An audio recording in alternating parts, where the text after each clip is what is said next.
that is a tunnel that they got through several. Before it was too narrow and they couldn't fit anymore, so they call that a too tight. And that one's a mystery, so we have no idea how far it goes. It could connect to other caverns or water systems. We don't know. This one on the left, they were able to squeeze through just barely. They had to arm crawl through a U-bend shaped tunnel, go down and then back up, and that opened up to a room larger than the one we're in right now. And it contained a 15-foot waterfall. That is so cool.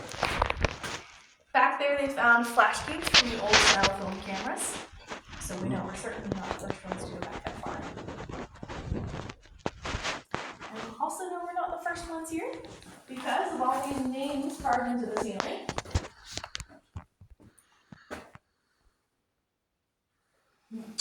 Oh, dang. Pedro, 1930. Really? 1985. So when was this still put in here? So it went the wrong way?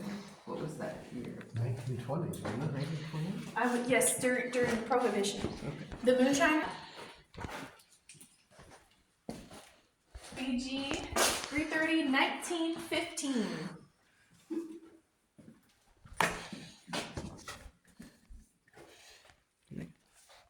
Oh, did you need?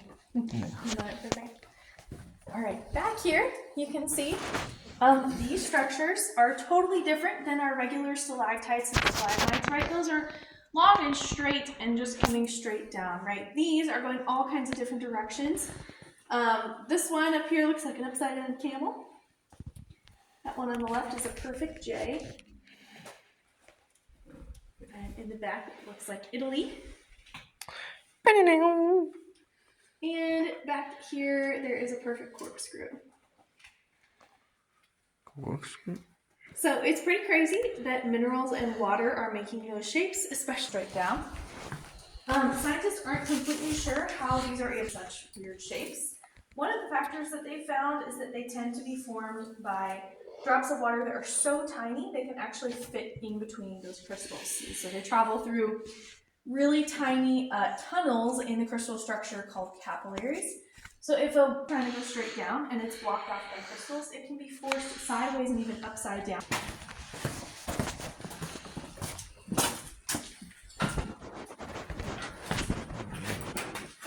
All right, you're gonna have to duck when you go up the stairs. I'm going to have to duck too. Yep. Whoa.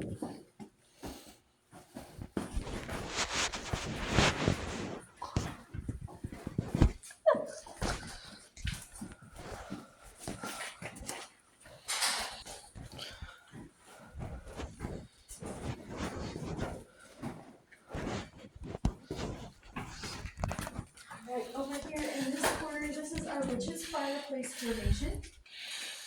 And as you look around, you may notice that a lot of large stalactites in our cave are broken off at the bottom, and some of our stalagmites as well. That is not natural. That is because the guy who discovered our cave in 1891, Buck Robbins, when he came in here, finding the cave with her, he knocked down a bunch of these formations and he dragged them out of the cave himself without any of these pathways. And so he did that for a couple years, selling what he thought was onyx to downtown Eureka Springs. Tons of tourists, even way back then, that came for the famous healing Eureka Springs waters. It was just a couple years later that he found out that actually none of this is onyx. It's all calcite. So it's a completely different mineral. They can be hard to tell apart when they are similar colors. But we can tell very immediately these days since now we have flashlights. And you can see that calcite is a little bit translucent. So it allows the light of my flashlight to pass through. Even though it's really heavy, it's actually not very dense. So you can see this whole pillar is made out of calcite. So what is stronger, calcite or onyx? That's a good question. I want to say off the top of my head that onyx is stronger because it's more dense, but I'm not 100% sure. I do know their compositions, but I don't know their strength.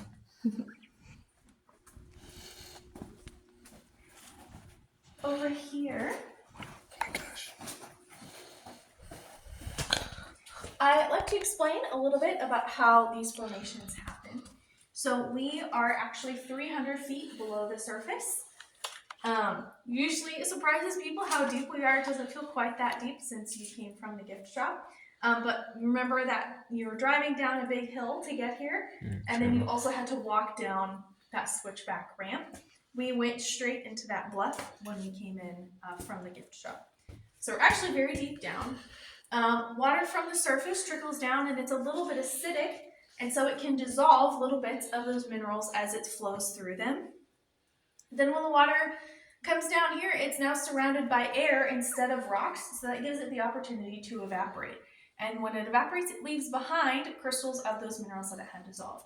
So all of these formations are composed of crystals of minerals all the way up to the bedrock. And when the water hangs from the ceiling, it's going to evaporate off the ceiling and leave those minerals above. And when the water drips down first, like you're seeing right here, it's going to now be on the ground, evaporate off the ground, and leave the minerals below. That forms our stalagmites. So our stalactites and our stalagmites grow towards each other, one molecule at a time, over many, many, many hundreds of years until they join together and form these columns. And above us, we have our original popcorn ceiling. This is called cave popcorn. It's also called, the more sciencey name is the helictite blossoms. They are a different kind of helictites than the first group that you saw. It gives us a good opportunity to talk about some of the different minerals that we see down here. Now this bit of green right here is actually, I'm going to point with my shadow because it's a little easier for people to see. So this green, that's actually just algae because we have a lot of warm lights down here. But if you see green inside some formations, that's actually copper. This really bright white color right here next to this algae, that's what calcite looks like when it's all by itself. So like I said, our cave is primarily made of calcite, but for the most part there's a lot of other minerals and things mixed in. So pure calcite looks like this bright white color. A lot of what you see mixed in is this reddish stuff over here, that's iron oxide. And then this black stuff right here is manganese. Etc. actually have fluorescent properties. So if I pull out my UV flashlight, y'all will all want to get to where you can see my light. What is cobalt? You're good. Cobalt? Yeah. Cobalt is a mineral. It's a metal. So, this is a UV flashlight. When I move it away, you're going to see the minerals in this rock glowing green on their own. Oh. Oh wait. Oh yeah. It's a little easier to see down here. And I can move so you guys can see it. Looks like kryptonite. Doesn't it? I had a little one on my tour last week that was like, oh, it's the Disney Channel. Cave version. Okay, version Disney. Oh, let's go. Yeah. You see that? We have water that evaporates off the ceiling and leaves behind a circle of minerals. That happens over and over again. Now we have a hollow tube of minerals. So the large drops of water travel down the center of the tube. You can see the one I'm pointing at has a drop of water hanging off the end. So the water slowly makes the inside more and more narrow of a hole, and it also makes it longer until eventually the entire inside fills up with minerals as well. And then the water has to travel along the outside, making it wider and wider, and that is when it starts to look more like a stalactite.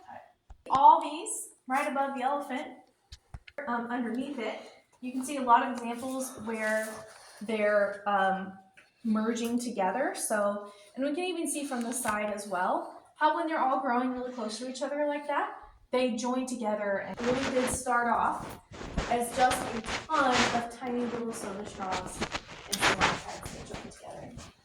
It probably took about 500,000 years for the elephant to form.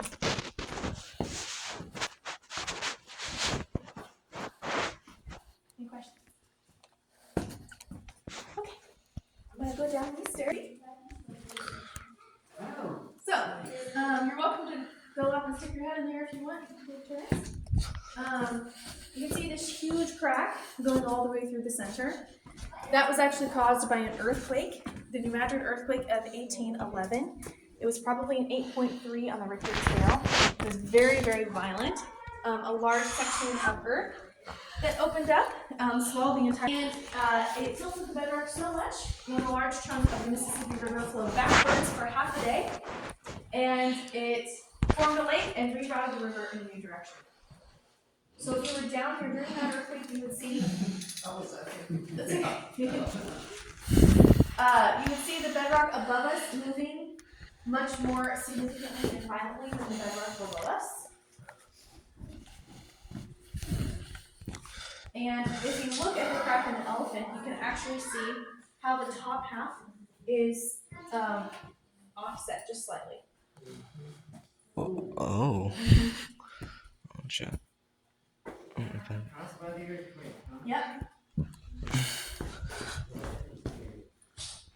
Yeah.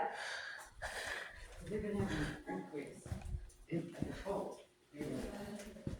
I'd like to show this little stalagmite right here. So looks like a dragon egg. But of course I have to make it sciencey. So the inside of the stalagmite is more pure calcite. It allows the light to pass through. But the mineral compositions changed over time, and so later on, these outer layers that were deposited had more of those other minerals mixed in, so it made it more opaque. You can see that the other ones have this one sort of does it. Just a little bit. Alright, we're going to go up to this stage area right here. So, in this crack up here. Those little ones on the ceiling that look like coral in the ocean, those are called coralloids, and that's another form of volcite as well.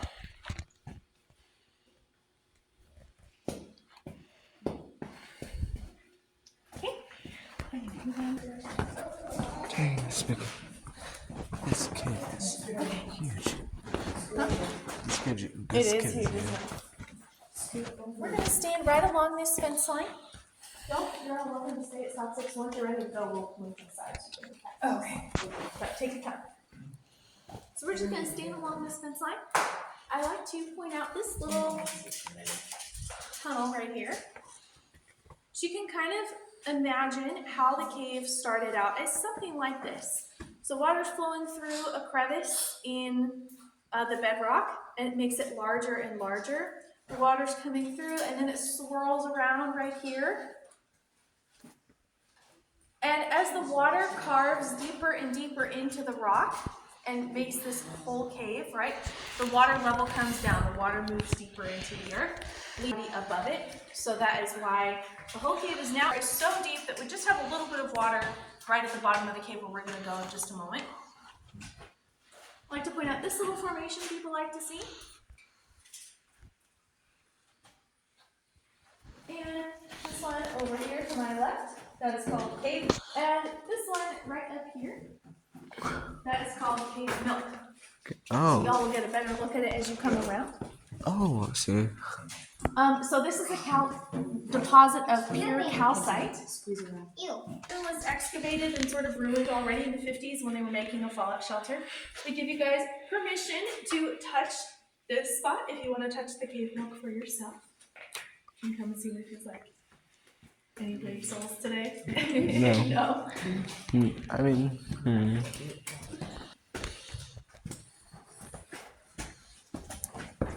What is it? Oh.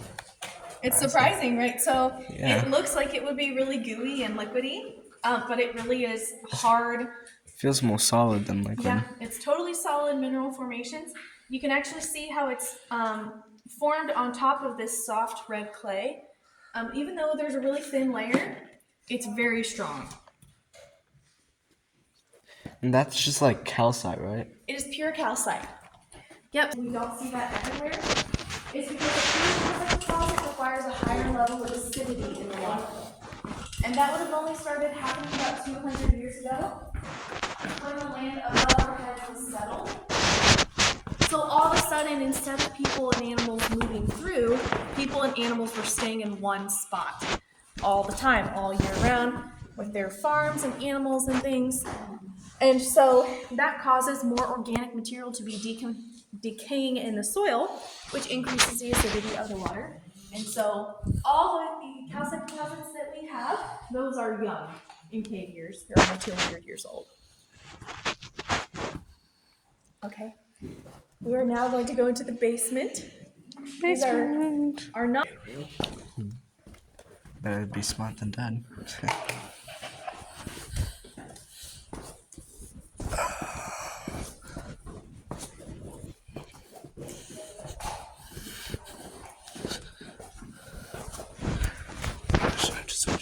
That's the extra tall step right here. Extra tall step right here. Alright.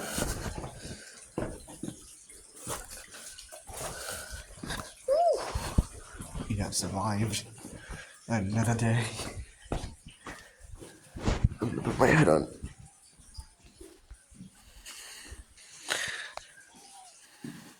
I just got dripped on. Yep. Look at up here. It does look like ice. All over the ceiling. Every sparkle that you see is a drop of water that's waiting to fall. When it hits you, like one just hit me, we call that a cave kiss. It's cold. It's very cold.